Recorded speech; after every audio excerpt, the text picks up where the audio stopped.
Hello and welcome to Learning Excel 2016. My name is Mike Henry and this is the second video from Chapter 1. In this video we're going to learn how to start Excel 2016. We're going to see that there's a lot of different ways and we're only going to touch on a few of them. We're not going to be able to get to all of them. Then we're going to take a quick tour of Excel and learn some vocabulary terms as we go.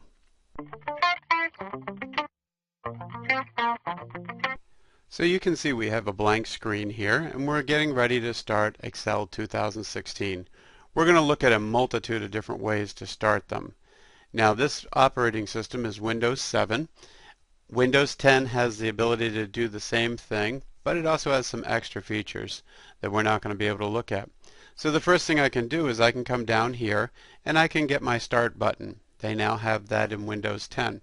So when I click on my Start button, I would come up here to All Programs. And depending on how your Office was installed, you may have a folder like this one here that says Microsoft Office 2016. And when you open that folder, you would have all the different programs in there.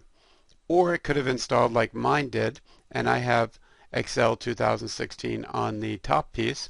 And I can just click on that, and that would start Excel for me. Now I'm going to show you a different way. I could come to the Start menu, and I could pin. So you can see up here I have pinned programs that I know I use all the time, and I have Excel 2016 right there in my pinned menu. Now the nice thing about pinning is as soon as I click on that or put my mouse pointer on it, it brings up all the last files that I have opened. So if I wanted to immediately open up Excel plus this one called Finances, I'd be able to click on that and it would start instantaneously. Now I'm also going to show you that I could take this icon right here and I'm going to click down and drag, and you can see I can drag this and it's created a shortcut on my desktop, and I can put my shortcut wherever I want. By double clicking that, I immediately start Excel. Or I have an Excel file here. If I were to start that by double clicking it, you can see it immediately starts Excel and it opens up into a file for playing the game of Sudoku. Now I am going to start Excel directly from here, so I can click on that. Now I could right click and do open, or I could just click on this and I'm putting my finger on the enter key and hitting enter. So there's a multitude of different ways to do this. If you're working with Windows 10, you could also in Windows 10 click on the icon with your finger, because you can double click that and start the windows. And now I have Excel running right here. Now with Excel, when it opens, you can see all the last files that I did today or the files I did yesterday. It shows you a couple different files. If I was looking to start a particular new file, the boss came in and said, hey, I need you to create a sales report for me, I might be able to go here and use this pre-existing template. Or I could go out on the internet and look for a particular template. There is a ton of templates out there. Some of them are very, very good. Some of them are very, very not so good. So you'll have to make some choices. But for me today, I'm going directly into Excel. I want a blank workbook, and I click right there, and you can see it's opened up a blank workbook for me. Now, with this, let's do some vocab as we take a tour.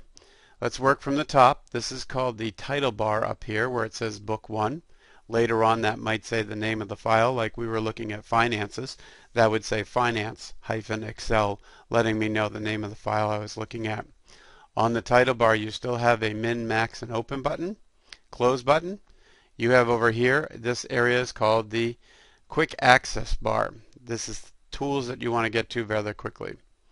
This area in here is called the ribbon, and the ribbon groups things by a particular thing. So if we're looking at doing data analysis, we click on here and you can see all of these are based on data analysis. If I'm trying to work on doing a review of my sheet, I can click here and this gets my review pieces. There one tab on the ribbon that's a little bit different is the File tab. It takes you to File Operations, which does look a little bit different. I can always click back here and I get back to my sheet. This is the name box right here. You can see I'm in the cell A1, so it says A1, If I click here, it turns this to K13 because that's the cell I'm in. And then this area right here is called the formula bar. We're going to get very used to the formula bar this year. Anything that we have in a cell will always appear up there in a formula bar, and you're going to be putting a lot of math formulas in there throughout this year.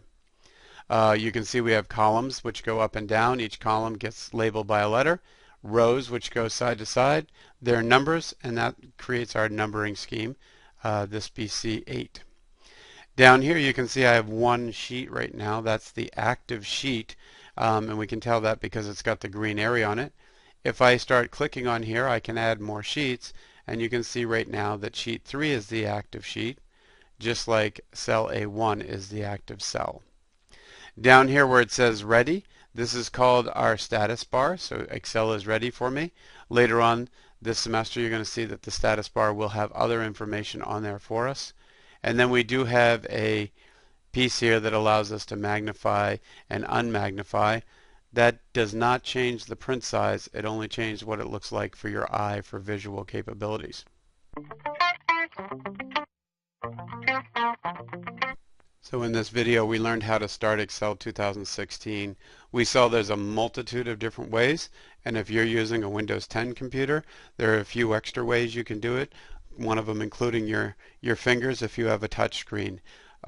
Once you're into Excel, it doesn't matter if you're Windows 10, Windows 8, Windows 2016.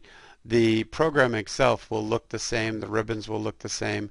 The only time it will look different if you're trying to use it on an Apple computer, and then it will look different, and I do not recommend that for this particular semester since I'm showing you in the Windows world. We learned some vocabulary terms, and that was just the start. Don't worry, we have many more vocabulary terms we'll pick up